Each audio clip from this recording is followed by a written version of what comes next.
আওয়ামী লীগ কি জিনিস ডক্টর ইউনূস সব জায়গায় বুঝতে পারছেন, বলছেন শরীফুজ্জামান। ডক্টর ইউনূসের এই সফরের কোনো যৌক্তিকতা ছিল না, বলছেন রনি। হাসিনা বাপের নামে শপথ কইরা ভঙ্গ করছেন, বলছেন ফজলুর রহমান। এবং সর্বশেষ জানাবো, যখন উঠে দাঁড়ায় চারপাশে শুধু লাশ, বিমানে বেঁচে যাওয়া যাত্রী। শুনছিলেন সংবাদ শিরোনাম, এবারে বিস্তারিত। আওয়ামী লীগ কি জিনিস ডক্টর ইউনূস সব জায়গায় বুঝতে পারছেন, বললেন শরীফুজ্জামান। আওয়ামী লীগ কি জিনিস ডক্টর মোহাম্মদ ইউনূস সব জায়গায় বুঝতে পারছেন বলে মন্তব্য করেছেন বাংলাদেশ ছাত্র ইউনিয়নের সাবেক সভাপতি শরীফুজ্জামান শরীফ। তিনি বলেন, ডক্টর মোহাম্মদ ইউনূস 9 মাস আগে সরকারের দায়িত্ব গ্রহণ করার পর যুক্তরাজ্যে এটা তার 11তম বিদেশ সফর। গত 10টি সফরে যতটা আলোচনা হয়েছে, এবারের আলোচনার ডাইমেনশনটা ভিন্ন, তার ইম্প্যাক্টটা ভিন্ন এবং এবারকার সফর নিয়ে আলোচনাটাও বেশ তুমুল হচ্ছে। ডক্টর মোহাম্মদ ইউনূস পৃথিবীর কাছে খুব পরিচিত একজন মানুষ, কিন্তু তিনি লন্ডনে পৌঁছার পর দেখা গেল যে সেখানে বাংলাদেশের প্রতিনিধি এবং তার সফর টিমের সদস্য যারা, তাদের বলা হচ্ছে যে ব্রিটেনের রাজপরিবারের একজন প্রতিনিধি সেখানে ছিলেন, কিন্তু তিনি কে এই নামটি বা তার পজিশনটি বলা হচ্ছে না। তিনি যে যাচ্ছেন, বিমানবন্দরে নামার পর আমরা দেখলাম তার প্রেস সেক্রেটারি তিনি পুরো অনুষ্ঠানটা বা তার বিমান থেকে নেমে এগিয়ে যাওয়াটা ভিডিও করছেন, সেখানে অন্য কোনো মিডিয়াকে দেখা যাচ্ছে না।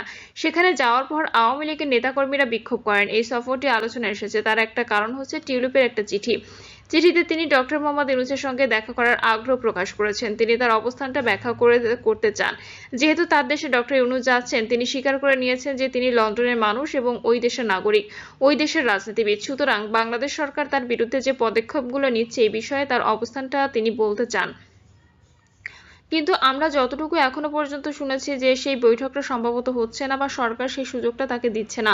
আরেকটা জায়গা হচ্ছে যে গতকাল সারাদিন তিনি ব্যস্ত সময় কাটিয়েছেন। প্রথমত টিউলিপ তার জায়গাটা ক্লিয়ার করে ফেলেছেন। তিনি তার দেশের জনগণকে মিডিয়াতে বলতে পারবেন যে স্বচ্ছতার কারণে আমি এই বিষয়টি পরিষ্কার করতে চেয়েছিলাম, কিন্তু বাংলাদেশের সরকার আমাকে সেই সুযোগটি দেয়নি এবং তার পক্ষে আন্তর্জাতিক পরিসরে এই বক্তব্যটা এস্টাবলিশ করা সহজ হলো যে বাংলাদেশের সরকার বিরাগের বশবর্তী হয়ে তার বিরুদ্ধে কতগুলো পদক্ষেপ নিচ্ছে। তবে আমাদেরকে খেয়াল রাখতে হবে টিউলিপ সিদ্দিককে আপনি কোন হিসেবে ট্রিট করছেন। সম্ভবত আমরা ভুল করছি। আমরা ধরে নিচ্ছি যে তিনি শেখ হাসিনার আত্মীয়, কিন্তু আপনি যে টিউলিপ সিদ্দিককে সামনে রাখছেন, তিনি কিন্তু ব্রিটেনের সাবেক মন্ত্রী এবং একজন পার্লামেন্ট সদস্য। ইন্টারন্যাশনালি তার ভয়েসের অনেক দাম আছে, অনেক গুরুত্ব আছে, আর তার সরকার, ব্রিটেন সরকার টিউলিপ সিদ্দিকের পাশে আছে। গত দুদিনের ঘটনাগুলো সেটি কিন্তু প্রমাণ করে দেয়। এই যে সফরটা হচ্ছে, এই সফরটা এখনো পর্যন্ত যা অর্জন তার থেকে বিসর্জনটা বেশি। ডক্টর ইউনূসের এই সফরের কোনো যৌক্তিকতা ছিল না, বলছেন রনি। অন্তর্বর্তী সরকারের প্রধান উপদেষ্টা ডক্টর মোহাম্মদ ইউনূসের লন্ডন সফর নিয়ে তীব্র সমালোচনা করেছেন রাজনীতিবিদ ও কলাম লেখক গোলাম মাওলা রনি। তিনি দাবি করেন, আওয়ামী লীগের পরিকল্পিত অপপ্রচার ও বিক্ষোভের মুখে ডক্টর ইউনূস আন্তর্জাতিকভাবে অপমানিত হয়েছেন, যা বাংলাদেশের জন্য লজ্জার। গোলাম মাওলা রনি তার এক ফেসবুক লাইভে বলেন, ডক্টর ইউনূসের লন্ডন সফরকে আওয়ামী লীগ রীতিমতো হারাম করে দিয়েছে। তারা ইংল্যান্ডে ডক্টর ইউনূসের বিরুদ্ধে সংগঠিতভাবে বিক্ষোভ, কার্টুন প্রদর্শন ও অপমান করেছে। তিনি আরও উল্লেখ করেন, ব্রিটিশ প্রধানমন্ত্রী ডক্টর ইউনূসের সঙ্গে সাক্ষাৎ করতে অস্বীকৃতি জানালে তা বাংলাদেশের জন্য আরেকটি অপমানজনক ঘটনা। রনি বলেন, ডক্টর ইউনূসের আশেপাশে থাকা ব্যক্তিরা তাকে ভুল পরামর্শ দিয়েছেন, যেতে দেশে অর্থনৈতিক ও রাজনৈতিক সংকট চলাকালীন এই সফরের কোনো যৌক্তিকতা ছিল না। আওয়ামী লীগের সমর্থকরা লন্ডনে ডক্টর ইউনূসের হোটেলের সামনে বিক্ষোভ করে এবং তার বিরুদ্ধে প্ল্যাকার্ড প্রদর্শন করে। রনি এটিকে শেখ হাসিনার দুষ্ট বুদ্ধি বলে আখ্যায়িত করেন। তিনি বলেন, ডক্টর ইউনূস আধুনিক প্রযুক্তি ও উন্নয়নের প্রতিকৃত হলেও রাজনৈতিক কৌশলে তিনি শিশুসুলভ। রনির মতে এই ঘটনা ডক্টর ইউনূসের ভাবমূর্তিকে ক্ষুণ্ণ করেছে এবং বাংলাদেশের তরুণ প্রজন্মকে তার কর্মকাণ্ড নিয়ে পুনর্বিবেচনা করতে হবে। তিনি শেষে দোয়া করে বলেন, আল্লাহ আমাদের সবাইকে সঠিক পথ দেখান এবং দেশের সম্মান রক্ষা করুন। হাসিনা বাপের নামে শপথ কইরা ভঙ্গ করছেন, বলছেন ফজলুর রহমান। বিএনপি চেয়ারপারসনের উপদেষ্টা বীর মুক্তিযোদ্ধা অ্যাডভোকেট মোহাম্মদ ফজলুর রহমান বলেছেন, মানুষ 2014 সালে এমপির ভোট দিতে পারে নাই। আওয়ামী লীগ নিজেদের ভোট নিজেরা দিচ্ছে, কেউ কন্টেস্ট করে নাই। 18 সালে আওয়ামী লীগ মুনাফিকি করছে। শেখ হাসিনা তার বাপের নামে শপথ কইরা বলছে, আমি আমার বাপের নামে শপথ কইরা বললাম ফেয়ার ইলেকশন দেব, কিন্তু ইলেকশনের দিন দেখা গেল দিনের ভোট আগের রাতেই কইরা ফেলছে।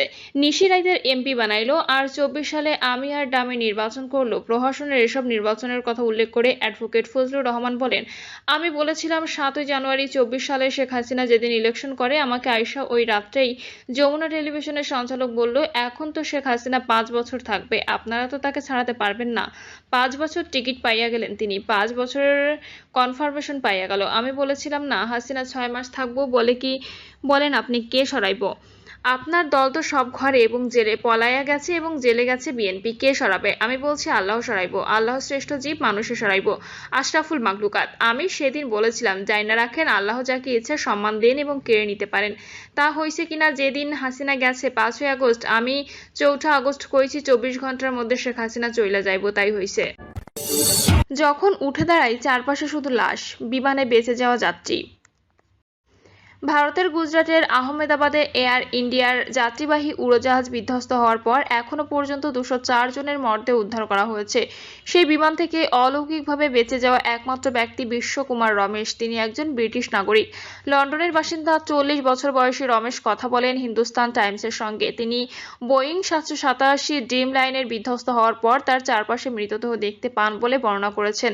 হাসপাতাল থেকে হিন্দুস্তান টাইমসকে দেওয়া সাক্ষাৎকারে বিশ্বকুমার রমেশ বলেন, সবকিছু এত দ্রুত ঘটে গেল, আমি যখন উঠে দাঁড়ালাম তখন আমার চারপাশে শুধু লাশ। আমি ভয় পেয়ে গেলাম, আমি উঠে দৌড়ে গেলাম। আমার চারপাশে বিমানের টুকরো টুকরো ছিল। পরিবারের সঙ্গে দেখা করতে রমেশ তার ভাইকে নিয়ে যুক্তরাজ্যে ফিরছিলেন, যিনি বিমানের অন্য সারিতে বসেছিলেন। রমেশ বলেন, আমি তাকে আর খুঁজে পাচ্ছি না। এনডিটিভির এক প্রতিবেদনে বলা হয়েছে, রমেশ ছিলেন বিমানের 11 নম্বর সিটে। ভিডিওতে দেখা গেছে তিনি হেঁটে চলেছেন, সাদা টি শার্ট এবং গাঢ় রঙের প্যান্ট পরে আছেন। শরীরেও তেমন কোনো পোড়া চিহ্ন নেই। দুপুরে বিধ্বস্ত হওয়া উড়োজাহাজটিতে 242 জন আরোহী ছিলেন। বিধ্বস্ত হওয়ার পর ঘটনাস্থলে একটি ভবন থেকে এখনো পর্যন্ত 204 জনের মরদেহ উদ্ধার করা হয়েছে বলে জানিয়েছে কর্তৃপক্ষ। এয়ার ইন্ডিয়ার লন্ডনগামী ফ্লাইট AI 171 আহমেদাবাদ থেকে উড্ডয়নের কয়েক মিনিটের মধ্যে বিধ্বস্ত হয়। বিমানটি যখন প্রায় 825 ফুট উচ্চতা ছিল, হঠাৎ করে এটি নিচে নামতে শুরু করে। পাইলট দুর্ঘটনার ঠিক আগে মে ডে সংকেত পাঠিয়েছিলেন। এরপরেই যোগাযোগ বিচ্ছিন্ন হয়ে যায় এবং একটি বিশাল বিস্ফোরণের মাধ্যমে আকাশে আগুন ও ধোঁয়ার কুণ্ডলী ছড়িয়ে পড়ে।